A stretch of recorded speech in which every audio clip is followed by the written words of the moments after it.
સ્વામિનારાયણ હરે. ગઈકાલે આપણે કથામાં સાંભળ્યું કે બાપાશ્રીએ પોતાના માતુશ્રીને જે ઠેકાણે દર્શન આપી અને પુનઃ પ્રાગટ્યનો વર આપ્યો હતો, તે સ્થાને ચરણારવિંદની પ્રતિષ્ઠા કરી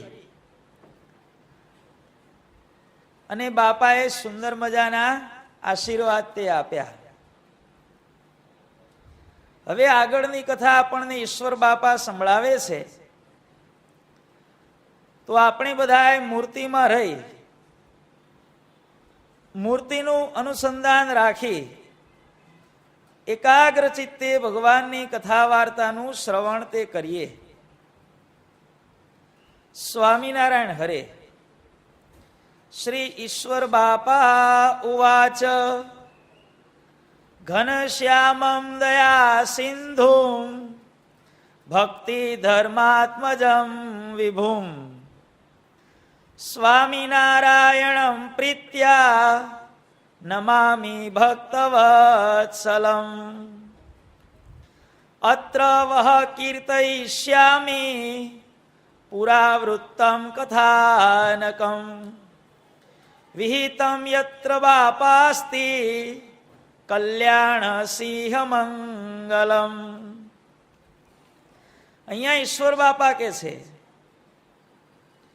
કે હે મુને,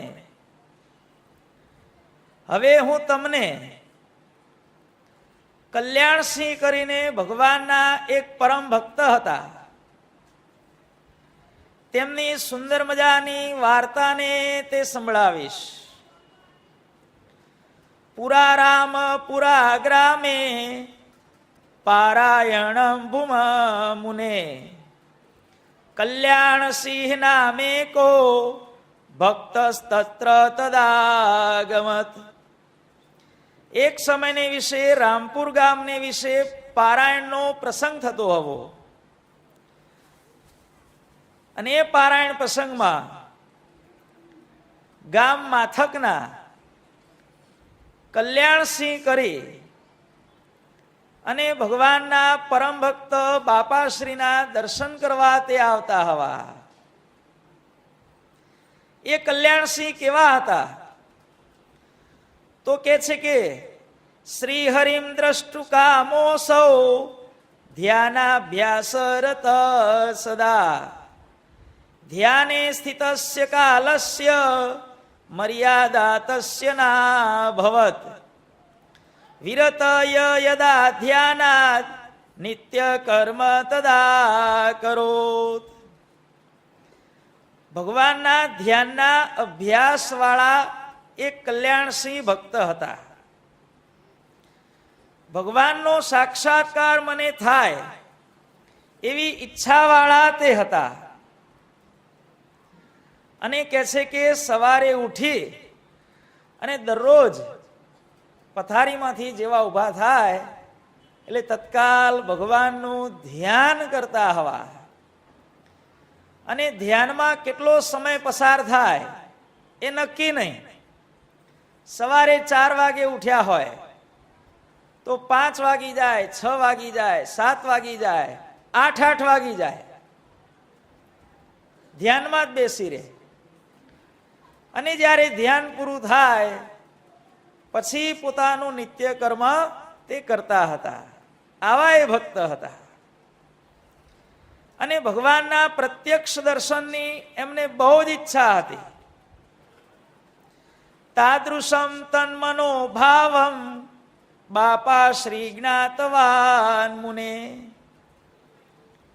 બાપાશ્રીને અંતર્યામીપણે, કારણ કે ભગવાનને કહેવું પડતું નથી, બાપાને ખ્યાલ આવી ગયો કે આ ભક્ત ખરેખર ખરા ખપવાળા છે. મનોભાવને જાણી અને બાપાશ્રી એમણે સંકલ્પ કર્યો કે આજે મારે એને ભગવાનનો સાક્ષાત્કાર કરાવવો છે. વર્ષોથી મંડ્યા છે વિચારા. અને સ્વાભાવિક છે પુરુષ પ્રયત્ન કરે એટલે ભગવાન હંમેશા ભેગા ભળે.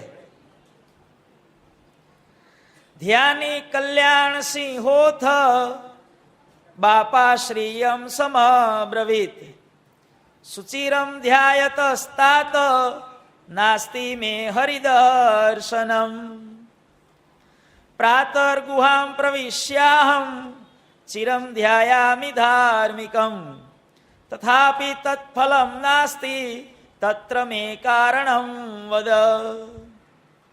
આ બાજુ બાપાશ્રીએ સંકલ્પ કર્યો ને આ બાજુ કલ્યાણસિંહ બાપાશ્રીને કહે છે કે બાપા, હું ઘણા સમયથી ધ્યાનનો અભ્યાસ કરું છું, છતાં પણ મને ભગવાનના પ્રત્યક્ષ દર્શન હજી સુધી થયા નથી. આનું કારણ શું છે? અવદત સસ્મિતમ બાપા યદ વસ્તુ યત્ર લભ્યતે અન્વેષ્ટવ્યમ તુ તત્ર વ્યર્થોન્યત્ર પરિશ્રમ. જો બાપાશ્રી સુંદર જવાબ આપે છે કે હે કલ્યાણસિંહ, જે વસ્તુ જ્યાંથી મળતી હોય એ વસ્તુ હંમેશા ત્યાંથી જ મળે, અને જે વસ્તુ જ્યાંથી મળતી હોય એ સ્થાન વિના એ વસ્તુને બીજે શોધવાનો પ્રયત્ન કરવો એ મૂર્ખાઈનું લક્ષણ છે. ઘરમાં વસ્તુ ખોવાઈ ગઈ હોય અને એને આપણે ઘરની બહાર શોધીએ તો મળે ભાઈ? ન મળે. જે વસ્તુ જ્યાંથી મળતી હોય એ વસ્તુ ત્યાંથી જ મળે. હરિસંકલ્પ રૂપાયે મુક્તાસ્તે સદસી સ્થિતા તત્રૈવ શ્રી હરિર નિત્યમ પ્રત્યક્ષત્વેન સંસિત વત્સ ત્વં ભૂરી ભાગ્યોસી જાતા તે હરિલાલસા અધુના શૃણુ મદ વાક્યમ યત્વા પ્રીતો બ્રવીમ્યહમ. હે કલ્યાણસિંહ, ભગવાનના સંકલ્પથી દર્શન દેનારા એવા મુક્તનો સમાગમ જ્યાં સુધી ન થાય ત્યાં સુધી ગમે તેવો જીવાત્મા હોય પણ એને ભગવાનનો સાક્ષાત્કાર થતો નથી.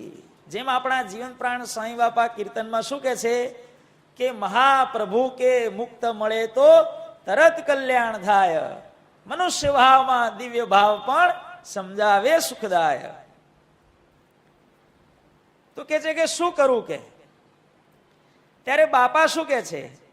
સ્વઃ પ્રાત સમુત્થાય સ્નાનમ પૂજામ સમાપ્ય ચ આગંતવ્યમ સભા મધ્યે તત્રેષ્ટમ તે ફલિષ્યતિ. બાપા કે છે કલ્યાણસિંહ, તારે ભગવાનના દર્શન કરવા છે ને? તો કે હા. તો કે એક કામ કર, સ્વઃ પ્રાતઃ સમુત્થાય, કાલે સવારે ઉઠી અને સ્નાન પૂજા કરી અને તમે સભામાં આવજો. કે હું તમને અવશ્ય ભગવાનના દર્શન કરાવીશ ને કરાવીશ. કંપનીની ગેરંટી ભાઈ આને કહેવાય. ખ્યાલ આવ્યો ભાઈ? હા. કોની કંપનીની ગેરંટી ભાઈ?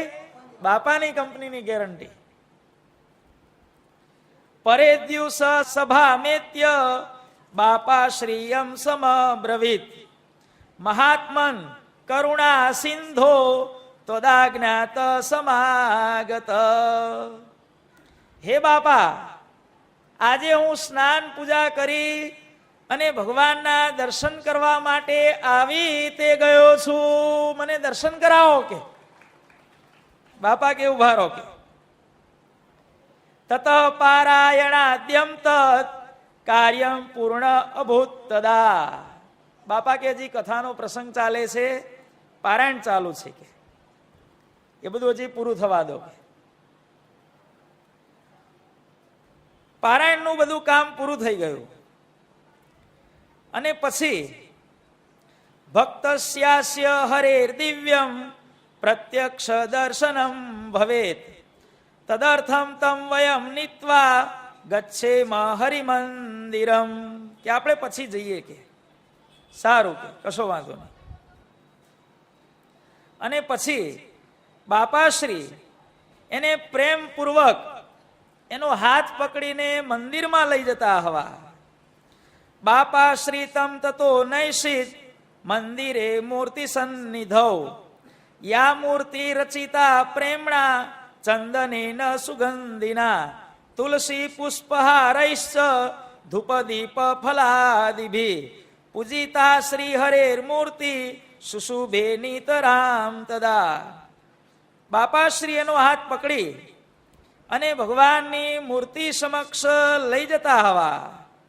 અને એ સમયે મૂર્તિ અર્થાત સ્વામિનારાયણ ભગવાન કેવા શોભી રહ્યા છે તો કે છે કે ભગવાનના ભાલમાં ચંદન તે ચર્ચેલું છે, તુલસી અને પુષ્પના હાર ભગવાનને ધારણ કરાવેલા છે, અને ધૂપ દીપ અને ફળ આ બધું ભગવાનની આગળ બિરાજમાન તે છે. આ પ્રમાણે પૂજાયેલી એવી ભગવાનની મૂર્તિ સુંદર મજાની શોભી રહી છે. અને એ સમયે બાપાશ્રી કહે છે કે હે કલ્યાણસિંહ, તું આ ભગવાનના દર્શન કર કે અમારી આજ્ઞાથી દર્શન કર કે. તું રોજ તો કરે છે પણ આજે અમારી આજ્ઞાથી કર. ત્યારે એ સમયે શું થયું? મૂર્તે રુદલ સત્તેજ કોટી ચંદ્રાક સન્નિભમ તદ્દૃષ્ટ્વા દેહ ગેહાદિ વિસ્મૃત્યા સજ્જત પ્રભો. એ સમય કે છે કે બાપાશ્રીની આજ્ઞાથી જ્યારે કલ્યાણસિંહે ભગવાનના એકાગ્ર દ્રષ્ટિથી દર્શન કર્યા ત્યારે એ ભગવાને તેજના સમૂહમાં કલ્યાણસિંહને દર્શન તે આપ્યા. આપણે સભા મંડપમાં મૂર્તિ પધરાયેલા છે ને ભાઈ, એમાં પ્રસંગ આ નોંધેલો છે. એવં સિંહાસનમ તમ વીક્ષ્યમ સર્વેશ્વરમ હરિમ હર્ષાંબુરુદ્ધ કંઠોસૌ સ્તોતુમ નૈવ શશાક. આ પ્રમાણે જ્યારે તેજના સમૂહમાં ભગવાનના દર્શન થયા ત્યારે કલ્યાણસિંહ અતિ હર્ષને કારણે એનો કંઠ રૂંધાઈ તે ગયો અને બોલવા માટે બિલકુલ શક્તિમાન થયા નહીં. આંખમાંથી અશ્રુની ધારા ચાલી જાય છે. હર્ષાશ્રુણી સ્વહસ્તેન પ્રમૃજન પ્રેમ વિહ્વલ. આંખમાંથી પ્રેમના આંસુ ચાલ્યા જાય છે અને કલ્યાણસિંહને પોતાના હાથેથી લૂછતા જાય છે. અવોચત જીવન પ્રાણમ પ્રબોધન્ય કૃતસ્ત્વયા સર્વ સિદ્ધીશ્વરો ભરતા દર્શિતો હરિરદ્ય મે તત્ર મુખ્યમ નિમિત્તમ ત્વામ પ્રણમામી પુનઃ પુનઃ. ને આ પ્રમાણે ભગવાનના દર્શન થયા ત્યારે કલ્યાણસિંહ બાપાશ્રી પ્રત્યે બોલતા હવા કે હે બાપા, આજે મને આપની કૃપાથી ભગવાનના દર્શન થયા, તેજોમય દર્શન થયા, દિવ્ય ભાવે કરીને દર્શન થયા. તો હે બાપા, આજે હું તમારા ચરણમાં હું વારંવાર નમસ્કાર તે કરું છું. હે બાપા, જો તમે મળ્યા ન હોત તો આખી જિંદગી હું ધ્યાન કરી કરીને થાકી ગયો હોત તો પણ મને ભગવાનના દર્શન થાત નહીં. આ પ્રમાણે કલ્યાણસિંહ ભક્તને આપણા જીવન પ્રાણ બાપાશ્રીએ ભગવાનના સાક્ષાત દર્શન ક્યાં કરાવ્યા ભાઈ? સિંહાસનમાં કરાવ્યા. અલ્યા ભાઈ, ભગવાનના સિંહાસનનું નામ શું? સ્વામિનારાયણ ગાદી. જેમ કલ્યાણસિંહને સિંહાસનમાં સ્વામિનારાયણ ભગવાનના દર્શન બાપાશ્રીએ કરાવ્યા, એમ ભગવાનનું સિંહાસન સ્વામિનારાયણ ગાદી, એના ઉપર પણ ભગવાનના દર્શન આપણને સર્વેને આપણા જીવન પ્રાણ સ્વામી બાપાએ કરાવ્યા. કરાવ્યા ને ભાઈ, બધાને કરાવ્યા ભાઈ. અને અત્યારે પણ દર્શન દાન દે છે ભાઈ. જુઓ, સ્વામિનારાયણ ગાદીને મૂળ સ્વરૂપ આપણા જીવન પ્રાણ સાંઈ બાપાએ આપ્યું. જે હેતુથી જે અવતાર થયો હોય એ હેતુ એ અવતાર પૂરો કરીને જ રહે. જીવન પ્રાણ સાંઈ બાપા ખેડામાં પ્રગટ થયા, બાલ લીલાઓ કરી, ધંધાર્થે મુંબઈ પધાર્યા. સદગુરુ બાપા પાસે આવીને મહાદીક્ષા લીધી. સદગુરુ બાપાની આજ્ઞાથી બાપાશ્રીના સિદ્ધાંતોનો પ્રચાર અને પ્રસાર દેશ વિદેશમાં બરોબર બાપાએ કર્યો. અને સત્સંગ જ્યારે સોળે કળાએ કરીને ખીલ્યો, આંતરરાષ્ટ્રીય સંસ્કાર યાત્રા પણ સાંઈ બાપાએ ધામધૂમ પૂર્વક કરી. અને પછી બાપાએ સંકલ્પ કર્યો કે હું જે હેતુ માટે પ્રગટ થયો છું એ હેતુ પૂરો કરવાનો સમય હવે આવી ગયો છે. 1971 ડિસેમ્બર મહિનો આવ્યો ત્યારે બાપાએ સભામાં એક વખત સંતો હરિભક્તોને વાત કરી કે મારે ધ્યાનમાં બેસવું છે. બાપા આટલું બોલીને કહે છે કે ધ્યાનમાંથી ક્યારે હું બહાર આવું એ નક્કી નહીં, કારણ કે ઘનશ્યામ મહારાજનો આદેશ મળ્યો છે ધ્યાન કરવાનો. ત્યારે બધાએ પ્રાર્થના કરી કે બાપા એ ભગવાને જે આદેશ આપ્યો છે એ અમને કૃપા કરી અને જણાવશો કે? ત્યારે સાંઈ બાપાએ કહે છે કે ઈશારાથી કાગળ અને પેન માગ્યા, લાવો કે. કાગળ અને પેન સાંઈ બાપાને આપવામાં આવ્યા અને સાંઈ બાપાએ કાગળમાં લખાણ લખ્યું, બતાવ્યું ભાઈ જો આ આદેશ છે. શું આદેશ હતો ભાઈ? ધ્યેય આદર્શને પામવા મૌન તપ એકાંતને સેવો, ઓરડામાં જ રહો, અન્ય આદેશ મળે જ બહાર આવો, અમલ કરો. આટલો આદેશ હતો ભાઈ. ભગવાન અને ભગવાનના સત્પુરુષના તમામ કાર્યો હંમેશા અલૌકિક હોય છે. જીવન પ્રાણ સ્વામી બાપાએ જે આદેશ ઘનશ્યામ મહારાજનો જે લખ્યો એની સુંદર મજાની વિશેષતાઓ આપણે જોઈએ ભાઈ. સામાન્ય રીતે આ લોકની અંદર વ્યક્તિને લખાણ લખવું હોય તો એ લખાણના બે પ્રકારો છે ભાઈ. લખાણના બે પ્રકારો, એક અક્ષરાત્મક લખાણ અને બીજું અંકાત્મક લખાણ. કયું લખાણ ભાઈ? એક તો અક્ષરાત્મક અને બીજું અંકાત્મક. સામાન્ય રીતે લોકમાં એવો ચાલ છે કે વ્યક્તિને જ્યારે શબ્દો લખવા હોય ને ત્યારે આડા લખે ભાઈ.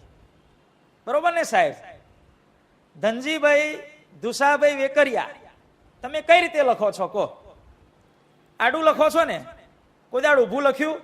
ધ ન જી, પહેલી લીટીમાં ધ, બીજીમાં ન, ત્રીજીમાં જી, ચોથીમાં ભા લખો છો કોઈ દાડો? તમને 60-70 વર્ષ થયા, બરોબર? કોઈ દાડ આવી રીતે તમારું નામ લખ્યું છે તમે કહો? હંમેશા શબ્દાત્મક લખાણ હંમેશા આડું લખાય. અને આંકડા લખવા હોય તો ભાઈ પૂછવા લાલાભાઈ કોઠારીને 50 રૂપિયા, 100 રૂપિયા, 150 રૂપિયા, 200 રૂપિયા, 500 રૂપિયા, લાખ રૂપિયા, 5 લાખ, 10 લાખ. ભાઈ આંકડાનું લખાણ કઈ રીતે લખાય? બધા બોલો તો ખરા ભાઈ. ઊભું લખાય ભાઈ. આંકડાનું લખાણ ઊભું લખાય, જ્યારે શબ્દોનું લખાણ આડું લખાય. આપણે બધા આવું કરીએ છીએ ભાઈ. જ્યારે સ્વામિનારાયણ ભગવાન અને આપણા સ્વામી બાપાની વિશેષતા તો જુઓ ભાઈ. આપણે બધાએ આંકડાનું લખાણ ઊભું લખીએ છીએ.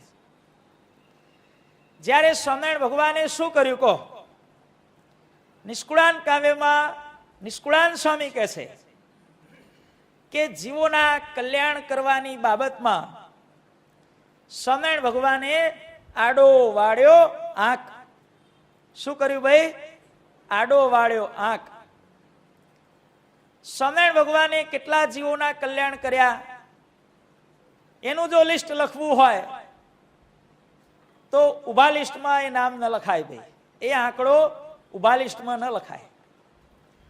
સ્વામિનારાયણ ભગવાને કેટલા જીવોના કલ્યાણ કર્યા એનો જો આંકડો લખવો હોય તો એકડો લખી અને પાછળ જેટલા આંકડા લખ લખ લખ કરીએ આપણી આવરદા પતી જાય ભાઈ. માણસ જન્મે ત્યાંથી કરી અને મૃત્યુ થાય ત્યાં સુધી પહેલો આંકડો લખી અને આડું લખાણ લખ લખ લખ કરે તો પણ સ્વામિનારાયણ ભગવાને અત્યાર સુધી કેટલા જીવોના કલ્યાણ કર્યા એની પૂરેપૂરી સંખ્યા માણસ લખી શકે નહીં. આડો વાળ્યો આંખ. ભગવાને કેટલા જીવોના કલ્યાણ કર્યા એ લખાણ હંમેશા આડું આવે ભાઈ. જો ઊભું થાય તો લિમિટેડ થઈ જાય, પણ ભગવાનનું કામ કેવું છે બધું ભાઈ? અનલિમિટેડ છે. આપણું અંકોનું લખાણ ઊભું, જ્યારે ભગવાનના આંકડાનું લખાણ આડું. આપણા શબ્દોનું લખાણ આડું, જ્યારે જીવન પ્રાણ સ્વામી બાપાએ આ સ્વામિનારાયણ ભગવાનનો જે આદેશ લખ્યો, બધા ગાદી ગ્રંથ વાંચો છો ને ભાઈ? એ ગાદી ગ્રંથની અંદર ધ્યેય આદર્શને પામવા, મૌન તપ એકાંતને સેવો, ઓરડામાં જ રહો, અન્ય આદેશ મળે બહાર આવો, અમલ કરો. આ શબ્દોનું લખાણ જીવન પ્રાણ સ્વામી બાપાએ આડું લખ્યું છે કે ઊભું લખ્યું છે ભાઈ? ઊભું લખ્યું છે. જો આ વિશેષતા બ્રહ્માનંદ સ્વામી કહે છે, ત્રિગુણાતીત ફિરત તન ત્યાગી, રીત જગત છે ન્યારી. જુઓ, ભગવાન અને મોટા આ લોકના નથી એની સાબિતી આના લખાણ ઉપરથી ખબર પડી જાય ભાઈ. આદેશ ઊભો હતો ભાઈ. આદેશ ઊભો હતો એનું કારણ, જેમ 1000 કે 1500 ફૂટ ઊંચેથી નદીનો ધોધ પડતો હોય, એ નદીનો ધોધ કેવો હોય ભાઈ? સાંકડો અને લાંબો અને ઊભો. અને ધોધમાં સ્નાન કરે એ ક્યારે પણ ભીંજાયા વિના રહે નહીં. સ્વામિનારાયણ ભગવાને કૃપા કરી અને અક્ષરધામમાંથી આપણા માટે જે કૃપાના શબ્દોનો ધોધ અક્ષરધામમાંથી વહાવ્યો, એ સ્વામી બાપાના હસ્તકમળ દ્વારા આ કાગળ ઉપર ધોધ સ્વરૂપે લખાણમાં અંકિત થયો ભાઈ. આ જે ઊભું લખાણ છે એ આ લોકનું લખાણ નથી, પરંતુ પરમ કૃપાળુ પરમાત્મા સ્વામિનારાયણ ભગવાન દ્વારા, જીવન પ્રાણ સ્વામી બાપા દ્વારે આપણી ઉપર જે કૃપાની વૃષ્ટિ થઈ, એ કૃપાની વૃષ્ટિનો આ ધોધ છે ભાઈ, બીજું કાંઈ નથી. કૃપાનો ધોધ છે ભાઈ. આ આદેશની બીજી વિશેષતા આપણે જોઈએ. આ આદેશમાં શબ્દો કેટલા છે ભાઈ? ઘણો બધા ભાઈ. ધ્યેય આદર્શને પામવા, મૌન તપ એકાંતને સેવો, ઓરડામાં જ રહો, અન્ય આદેશ મળે જ બહાર આવો, અમલ કરો. કેટલા શબ્દો થયા ભાઈ? 16 શબ્દો થયા. કોઈને 15 કે 17 થયા નથી ને ભાઈ? 16 શબ્દોનો આદેશ ભાઈ. કેટલા શબ્દોનો ભાઈ? 16 શબ્દોનો આદેશ. 16 શબ્દોનો આદેશ પરિપૂર્ણ કરવા માટે 16 ને ઉલટાવી નાખો ભાઈ. શું થાય? 61. 16 શબ્દોના આદેશનું પાલન કરવા માટે આપણા જીવન પ્રાણ સ્વામી બાપાએ 61 દિવસની તપસ્યા કરી છે.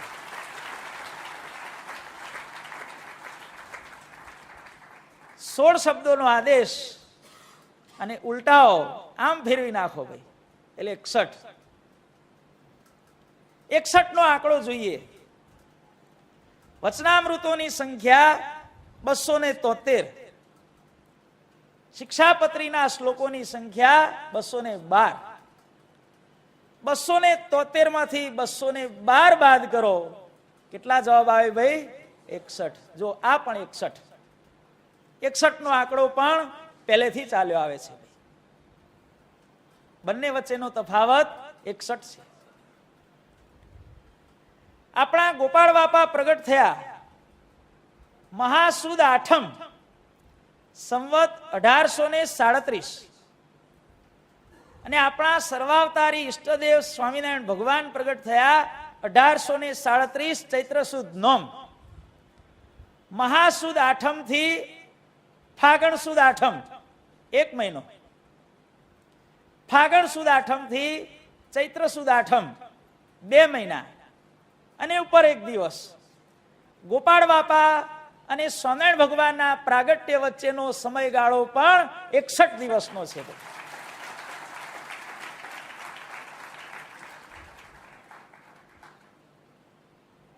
જેણે સાચું સુખ બતલાવી, ખરી રીત અનાદિ ચલાવી, એવા અજોડ છે ભગવાન, બોલો મૂર્તિધારી નામ. જો ભાઈ, આ બધી આપણા ઘરની વાતો છે ભાઈ. મહારાજ વલતાલના 18માં કહે છે કે સત્સંગી હોય એને અવશ્યપણે આટલી આટલી વાતો જાણવી જ જોઈએ. કેમ કે કોઈ પૂછે અથવા તો પોતાના મનમાં શંકા થાય ત્યારે આ વસ્તુ ન જાણી હોય તો એનું સમાધાન કેમ થાય? કોઈ એમ કહે કે સ્વામી બાપા 61 દિવસનું ધ્યાન કર્યું, 61 નો આંકડો તમે એને આવી રીતે 2-3 પ્રકારે સમજાવો, એટલે ગમે તેવો મુમુક્ષુ જીવ હોય કે ગમે તેવો બહારનો જીવ હોય, એના હૃદયમાં ભગવાન બાપાને સ્વામી બાપાનો મહિમા પેસે ને પેસે જ. આ બધું જાણી રાખવું જોઈએ ભાઈ. 16 શબ્દોનો આદેશ, 61 દિવસનું ધ્યાન. હવે આપણે આગળ જઈએ. 61 એટલે 6 અને 1 7. જીવન પ્રાણ સ્વામી બાપા પ્રગટ થયા એ દિવસે તારીખ 7 હતી. પ્રગટ થયા એ સાલ પણ 7 હતી. ભાઈ સ્વામિનારાયણ ગાદીને મૂળ સ્વરૂપ આપ્યું એ દિવસે પણ તારીખ 7 હતી. જો આ 7. સ્વામિનારાયણ ગાદીને મૂળ સ્વરૂપ આપ્યા પછી જીવન પ્રાણ સ્વામી બાપાએ આ લોકમાં 7 વર્ષ દર્શન આપ્યા. 1972 થી 1979, 7 વર્ષ દર્શન આપ્યા ભાઈ. બાપાએ અંતર્ધ્યાન થવા માટે તિથિ પણ કઈ પસંદ કરી ભાઈ? 7મ. જુઓ, અને છેલ્લે આપણા સ્વામીજીએ ખેડામાં જે મંદિરમાં મૂર્તિ પ્રતિષ્ઠા કરી એનો પાટોત્સવ પણ 7મનો છે. 7 7 7 ને 7. આવો દિવ્ય આદેશ, મૌન તપ ને એકાંત ને સેવો, મુમુક્ષુને માટે પરોક્ષના અને પ્રત્યક્ષના તમામ શાસ્ત્રોની અંદર જેને પ્રકારના ઉપદેશો આલેખાયેલા છે કે ભાઈ મોક્ષ લેવો હોય તો આમ કરો, મોક્ષ લેવો હોય તો આમ કરો, મોક્ષ લેવો હોય તો આમ કરો. આ બધું જે કહેવામાં આવ્યું છે એ તમામ ઉપદેશોનો સાર આ 16 શબ્દોમાં છે. મૌન તપ અને એકાંતને સેવો. જેણે જીવનમાં સિદ્ધિ મેળવવી હોય એને બહુ બોલ બોલ નહીં કરવું ભાઈ, મૌન સેવું ભાઈ. લોકમાં કહે છે કે જે બહુ બોલે એ બહુ ખેડાય. આપણે કોઈ પણ કાર્ય કરવું હોય એની કોઈ દિવસે અગાઉ જાહેરાતો નહીં કરવાની. કામ કરી બતાવવાનું ભાઈ. કોઈ દિવસ બોલીને નહીં, પણ આપણા કાર્યથી જવાબ આપવાનો. સાંઈ બાપાએ પોતાના જીવન દરમિયાન આ જ કર્યું છે ભાઈ. સાંઈ બાપાએ અગાઉથી નગારા વગાડીને જાહેરાતો કરી હતી કે ભાઈ હું 61 દાડા ધ્યાનમાં બેહવાનો છું, હું 61 દાડા ધ્યાનમાં બેહવાનો છું. નગારા નતા વગાડ્યા બાપાએ. કાલિદાસ રઘુવંશની અંદર કહે છે, ફલાનું મેયા રંભા.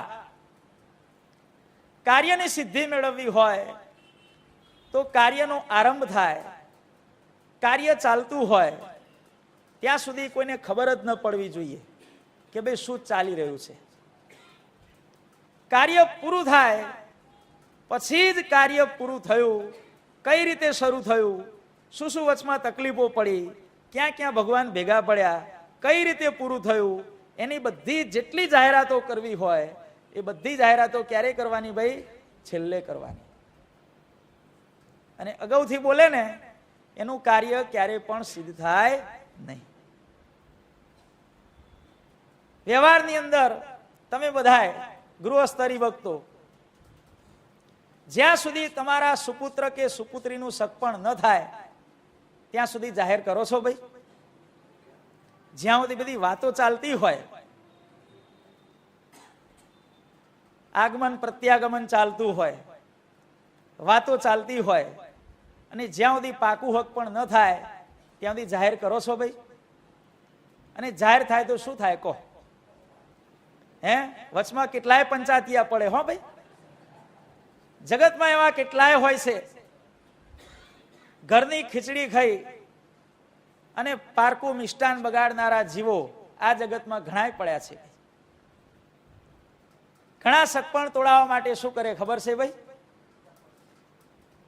કઈક વાત ચાલતી હોય, હક પણ કરાવે, પછી આ પંચાયતિયા ગામના બસ સ્ટેન્ડે કે રેલવે સ્ટેશને જ બેઠા હોય, આમજી લેવાનું. ખબર પડે કે આણે એના સુપુત્રનું કે સુપુત્રીનું હક પણ કરાયું છે એટલે તરત તમને બોલાવે, ઓહો હો હો હો, આવો આવો આવો ભાઈ, આવો યોગેશ ભાઈ, આવો, તમે તો અમારા ગામના વેવાઈ થયા, કે હાલો અમારે ઘેર ચા પાણી કરવા.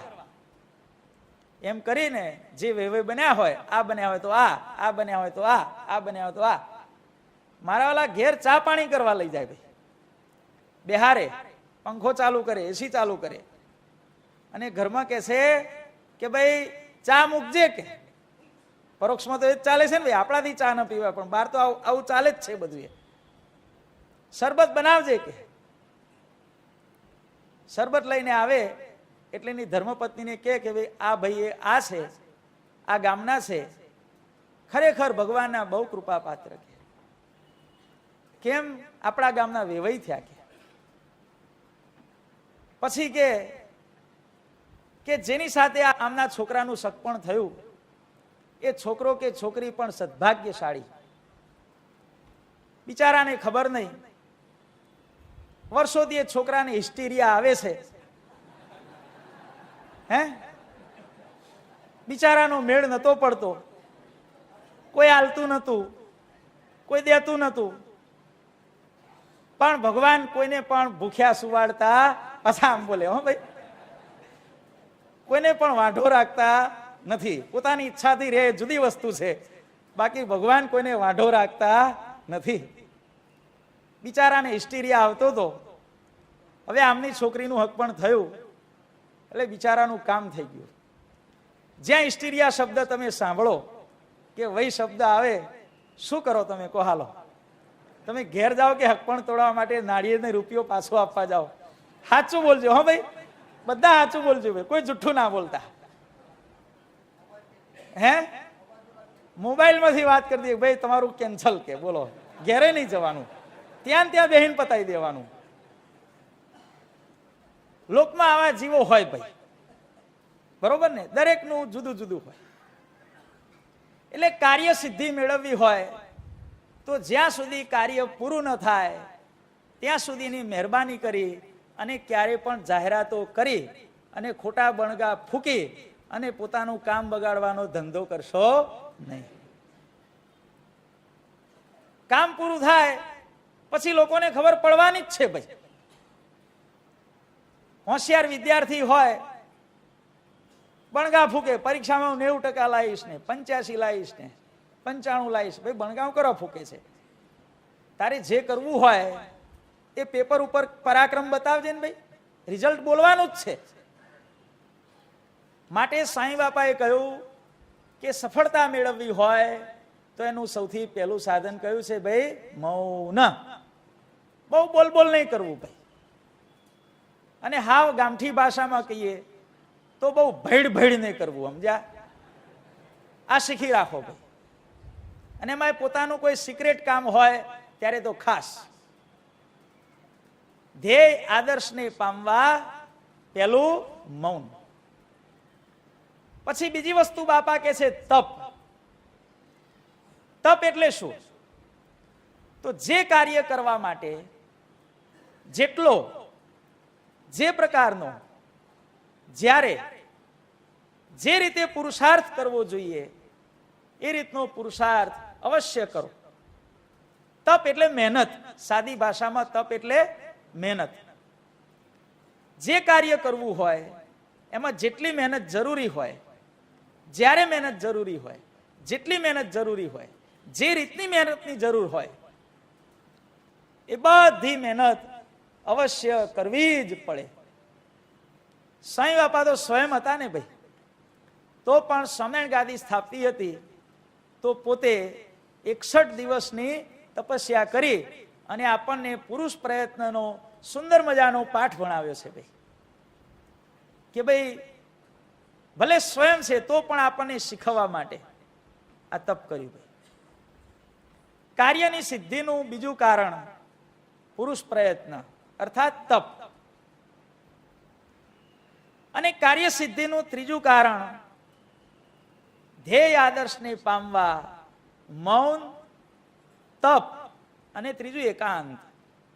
એકાંત એટલે ખૂણામાં પડ્યા રહેવું એમ નહીં. એકાંત એટલે જે લક્ષ્ય આપણે પ્રાપ્ત કરવું છે, જે સિદ્ધિ પ્રાપ્ત કરવી છે, એ સિદ્ધિ પ્રાપ્ત કરતા કરતા જે વસ્તુઓ બિનજરૂરી હોય, જે વસ્તુઓ એ સિદ્ધિમાં આવરણ કરતી હોય, જે વસ્તુઓ સિદ્ધિ મેળવવામાં વિઘ્નરૂપ હોય, આડ કરતી હોય, ડિસ્ટર્બ કરતી હોય, એ બધી વસ્તુઓનો ત્યાગ કરવો એનું નામ સાચું એકાંત. ધ્યેય આદર્શને પામવા મૌન, તપ અને એકાંતને સેવો.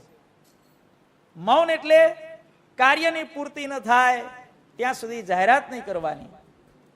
તપ એટલે એના માટે પુરુષ પ્રયત્ન કરવાનો. અને એકાંત એટલે એ માર્ગે ચાલતા જેટલી બિનજરૂરી વસ્તુઓ હોય એ બધી વસ્તુઓનો ત્યાગ, એનું નામ એકાંત છે. આટલું કરીએ એટલે ગમે તેવો ધ્યેય કે ગમે તેવો આદર્શ આપણે પ્રાપ્ત કરવો હોય એ જીવનમાં આપણે જરૂર પ્રાપ્ત તે કરી શકીએ છીએ. સાંઈ બાપાનો આ સુંદર મજાનો આદેશ કેટલા શબ્દોનો છે ભાઈ? 16 શબ્દોનો આદેશ છે. આપણે જોઈએ કે આ સ્વામિનારાયણ સંપ્રદાય આપણા સર્વેની ચડતી 16 કળાએ ઉન્નતિ ક્યારે થઈ? 16 શબ્દોના આદેશનું પાલન કર્યા પછી જીવન પ્રાણ સાંઈ બાપાએ સ્વામિનારાયણ ગાદીને મૂળ સ્વરૂપ આપ્યું. પછી આખા સ્વામિનારાયણ સંપ્રદાયની 16 કળાએ કરી અને ઉન્નતિ થઈ ભાઈ.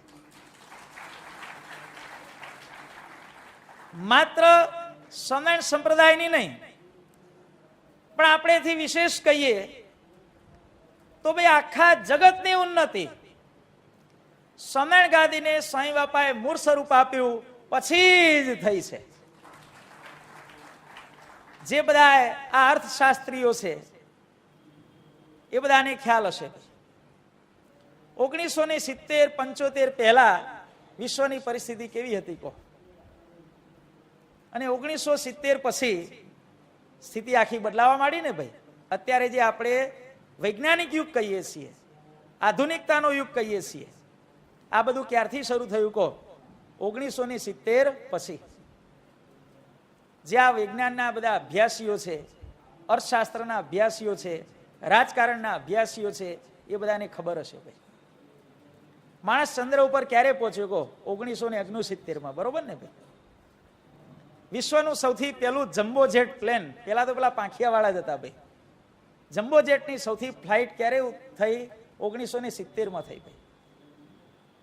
ગાદીને મૂળ સ્વરૂપ બાપાએ ક્યારે આપ્યું? ધ્યાનમાં બાપા ક્યારે બેઠા? 1971માં. જુઓ, વિશ્વમાં જેટલી જેટલી પ્રગતિ થઈ એ બધી પ્રગતિ સાંઈ બાપા 61 દિવસના ધ્યાનમાં બેઠા પછી જ થઈ છે. આજુબાજુના સમયમાં જુઓ ભાઈ, આખી દુનિયા 16 કળાએ કરીને ખીલી. 61 દિવસનું ધ્યાન પૂરું થયું પછી સર્વોપરી સ્વામિનારાયણ ભગવાને જીવન પ્રાણ સાંઈ બાપાને આ લોકની ભાષામાં કહેવું પડે કે દર્શન આપીને આદેશ આપ્યો કે મેં મારી ગાદી ગોપાળાન સ્વામીને સોંપી હતી, એ ગાદીને હવે મૂળ સ્વરૂપ આપવાનો સમય આવ્યો છે.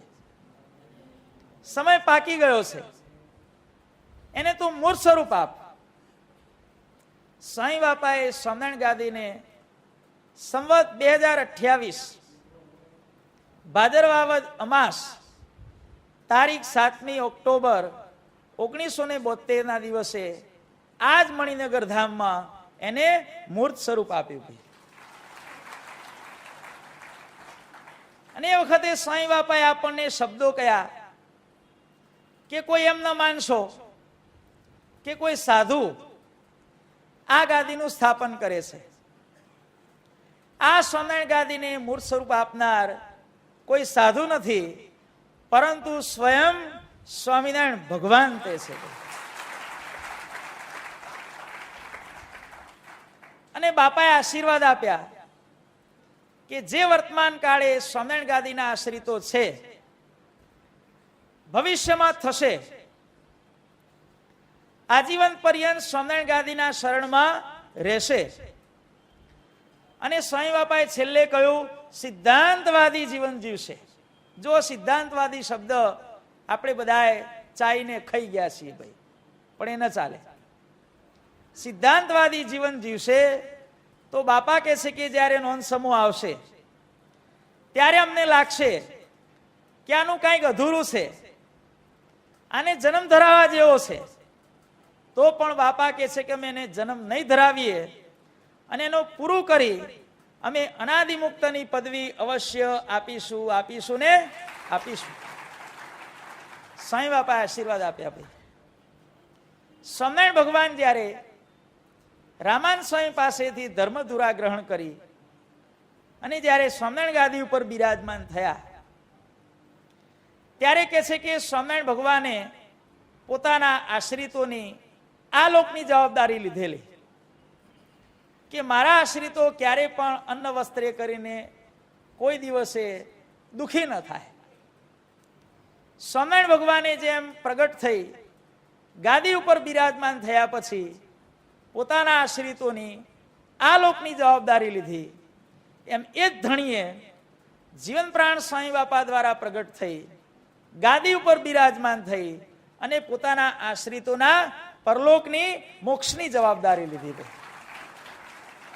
આત્યંતિક મોક્ષની જવાબદારી લીધી ભાઈ. વાસ્તવમાં તો આત્યંતિક મોક્ષ સિવાય બીજો બધો જે મોક્ષ કહેવાય છે એ સાચો મોક્ષ છે જ નહીં. આપણે મોક્ષ બોલીએ કે આત્યંતિક મોક્ષ બોલીએ, સાચો મોક્ષ કયો છે ભાઈ? આત્યંતિક મોક્ષ. અનાદિમુક્તની પદવી મળે એ સાચો મોક્ષ. બાકી તો બીજે બધે મૂળ અક્ષરની પદવી મળે તો પણ આત્યંતિક કલ્યાણ કરવા માટે એને આ લોકમાં આવવું પડે. પરમ એકાંતિક હોય એને પણ આવવું પડે, બીજાની તો ક્યાં વાત રહી ભાઈ. માટે સાચો મોક્ષ કયો છે? અનાદિમુક્તની પદવી પ્રાપ્ત થાય એ જ સાચો મોક્ષ છે ભાઈ. એ સ્વામી બાપાએ એવો ભવ્ય ધામધૂમથી સમયો કર્યો. ગઈકાલે આપણા ભગવતપ્રિય સ્વામી વાત કરેલી કે આ સ્વામિનારાયણ ગાદીને મૂળ સ્વરૂપ આપ્યાનો સમયો પૂરો થયો. એના થોડા દિવસ મહિના પછી સ્વામી બાપાની હાજરીમાં સંતોની સભા ભરાઈને બેઠી હતી ભાઈ. અને એ વખતે સ્વામી બાપા એટલા બધા પ્રસન્ન હતા મોટેરા મોટેરા સંતો બેઠા હતા અને સાંઈ બાપા એકદમ દિવ્ય ભાવમાં આવ્યા અને બોલ્યા કે ત્યાર સુધી મેં આ સંસ્થા સ્થાપી, એક એક થી ચડિયાતા સમૈયા કર્યા. સાંઈ બાપાના સમૈયા કેવા ભાઈ? એક એક થી ચડિયાતા. ક્ષત્રિય શતાબ્દી મહોત્સવ હોય કે પછી આ મણિનગર ધામમાં શિખરબંધ મંદિરમાં મૂર્તિ પ્રતિષ્ઠા હોય, સુવર્ણ તુલા હોય, એટલે આ ભુજની મૂર્તિ પ્રતિષ્ઠા હોય, પ્લેટિનમ તુલા હોય, ઘનશ્યામ મહારાજનો 25 વર્ષનો સમયો હોય, બાપાશ્રીનો 125 વર્ષનો સમયો હોય, પણ સાંઈ બાપા કહે છે કે આ સ્વામિનારાયણ ગાદીને જે મેં મૂર્ત સ્વરૂપ આપ્યું અને એને જે ઉત્સવ થયો એવો ઉત્સવ ભૂતકાળમાં થયો નથી અને ભવિષ્યકાળમાં કોઈ થવાનો નથી, થવાનો નથી ને થવાનો નથી. સાંઈ બાપા આવું બોલ્યા એટલે આપણા સદગુરુ ઘનશ્યામ ચરણદાસજી સ્વામી પોતે સાંઈ બાપાને પૂછે છે કે બાપા આમ કેમ? કે સૌથી સારામાં સારો સમયો સ્વામિનારાયણ ગાદીને મૂર્ત સ્વરૂપ આપ્યું એ કેમ? ન ભૂતો ન ભવિષ્યતિ શા માટે? ત્યારે સાંઈ બાપા કહે છે કે આ અવતાર સ્વામિનારાયણ ગાદીને મૂર્ત સ્વરૂપ આપવા માટે થયો છે કે. અને બાપા કે સ્વાભાવિક જ છે ને, એમાં કહેવાનું શું હોય? આ કોના શબ્દો છે ભાઈ? આપણા જીવન પ્રાણ સાંઈ બાપાના શબ્દો છે. બાપા કે સ્વાભાવિક જ છે, એમાં કહેવાનું શું હોય? જે અવતાર જે હેતુ માટે પ્રગટ થયો હોય અને એ હેતુ પૂરો કરવા માટે એણે જે સમયો કર્યો હોય એ સમયો તો હંમેશા ન ભૂતો ન ભવિષ્યતી જ હોય. આવી ભાઈ બાપાએ વાત કરેલી ભાઈ એ ટાઈમે.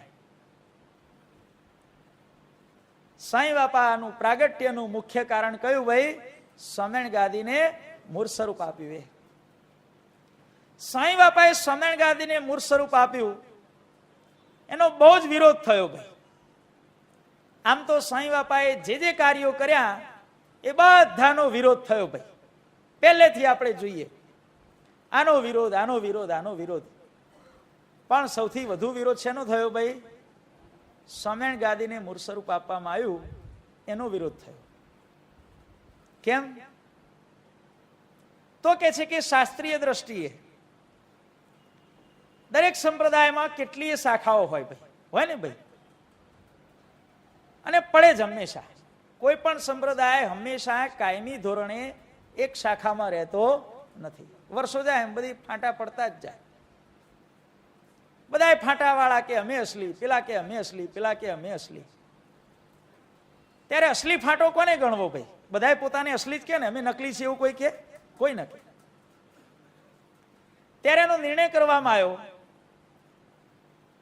કે જે નામનો સંપ્રદાય ચાલતો હોય, સાંભળજો બધાએ ભાઈ, જે નામનો સંપ્રદાય ચાલતો હોય, સંપ્રદાયના ઈષ્ટદેવનું જે નામ હોય એના નામની ગાદી જે સ્થાનમાં હોય એ શાખાને અસલી શાખા ગણવી.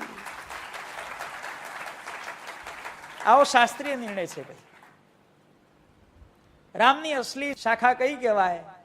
તો રામની ગાદી જ્યાં હોય એ રામ સંપ્રદાયની અસલી શાખા કહેવાય.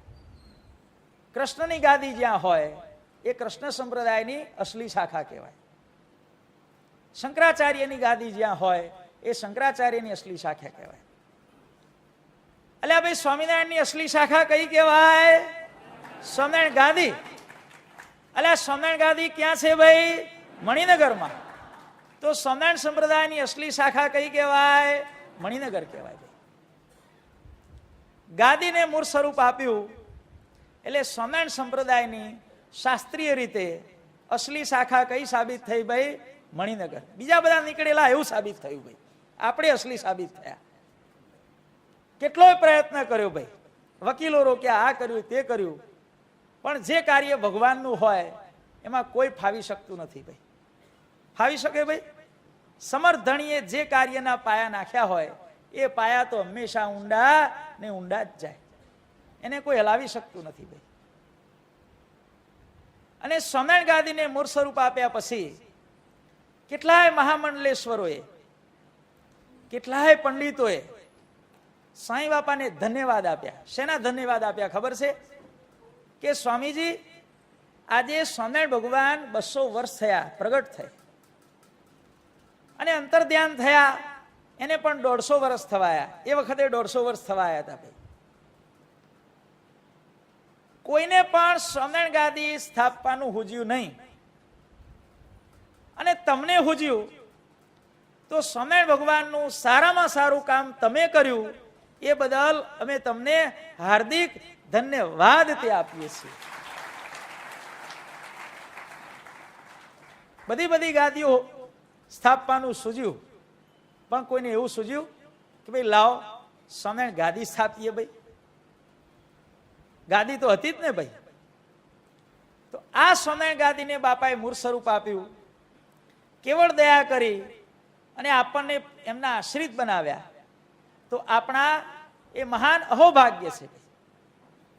આ સમયે આપણા જેવો બીજો કોઈ ધન્ય ભાગીશાળી આ પૃથ્વી ઉપર કોઈ નથી. હવે આપણી ફરજ શું છે ભાઈ? સારંગપુરના 11મા વતનાર્થમાં ભગવાન કહે છે કેટલુંક કામ ભગવાનની કૃપાથી થાય અને કેટલુંક કામ પુરુષ પ્રયત્નથી થાય. જે કામ કૃપાથી થવાનું છે એ કામ ધણીએ કરી નાખ્યું છે, પણ જે વસ્તુ પુરુષ પ્રયત્નથી આપણે કરવાની છે, કઈ કરવાની છે? તો આ લોકની અંદર અત્યારે બધાએ મોબાઈલ રાખતા થઈ ગયા ભાઈ. મોબાઈલને ચાલુ રાખવો હોય તો એમાં 4 વસ્તુ આવશ્યક છે ભાઈ. કઈ 4 વસ્તુઓ? તો કે છે કે સૌથી પહેલું તો મોબાઈલમાં સિમ કાર્ડ જોઈએ. સિમ કાર્ડ વગરનો મોબાઈલ નકામો ભાઈ. સિમ કાર્ડ એટલે મોબાઈલનો જીવાત્મા કહેવાય ભાઈ.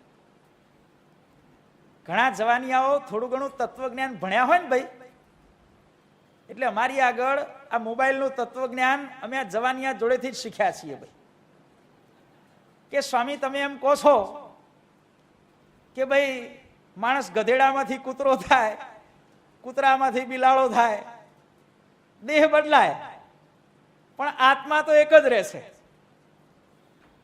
એમ એક છોકરો કે સ્વામી મોબાઈલ તો બદલાય છે 6-6 મહિને, પણ અંદરનો જે આત્મા સિમ કાર્ડ છે એ તો એનું જ રહેશે ભાઈ. મોબાઈલ ફોન છે એ દેહ છે ભાઈ, અને સિમ કાર્ડ શું છે? એનો જીવાત્મા. ફરિયાદ કરે ભાઈ. સિમ કાર્ડ જેમ જીવાત્મા કૂતરામાંથી ગધેડામાં જાય, ગધેડામાંથી કૂતરા આમાં જાય, આમાં જાય, આમાં જાય, ચાલ્યા જ કરે ને, એમ આ સિમ કાર્ડ રૂપી જીવાત્મા 6 મહિના નોકિયામાં રહે, નોકિયામાંથી સેમસંગમાં જાય, સેમસંગમાંથી શેમાં જાય ભાઈ?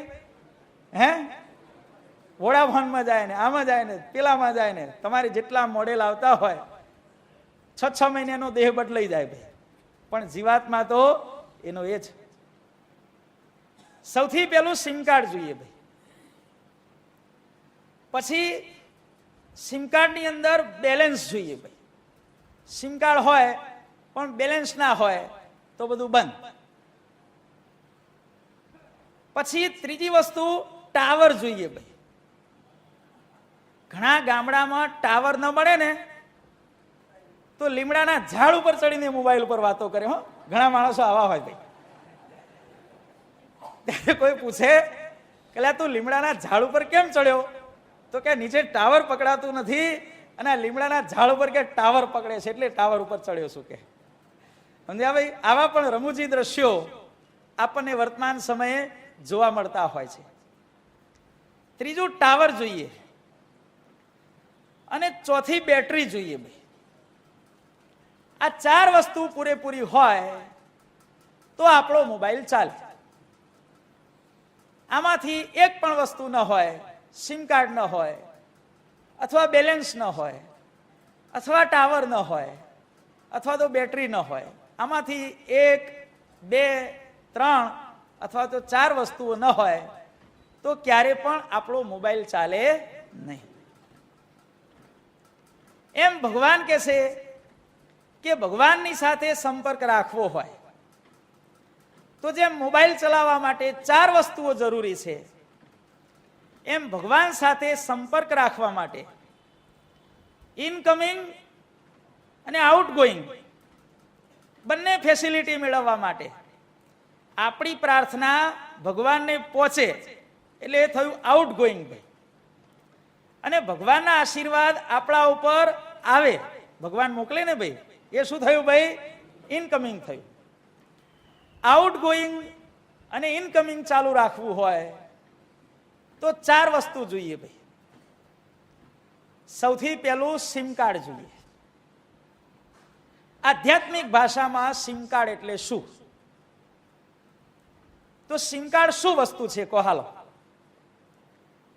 હે હિતેશભાઈ, સિમ કાર્ડ વસ્તુ શું છે કે કોઈ પણ રજિસ્ટર કંપની હોય, એ રજિસ્ટર કંપની આપણું નામ લે, એડ્રેસ લે, ફોટા લે, બીજી બધી વિગતો માગે. ભાઈ તમારું ડ્રાઇવિંગ લાયસન્સ લાવો, લાઇટનું બિલ લાવો, બધું માગે ને ભાઈ, રેશનિંગ કાર્ડ માગે પુરાવા તરીકે, અને પછી નંબર આપે.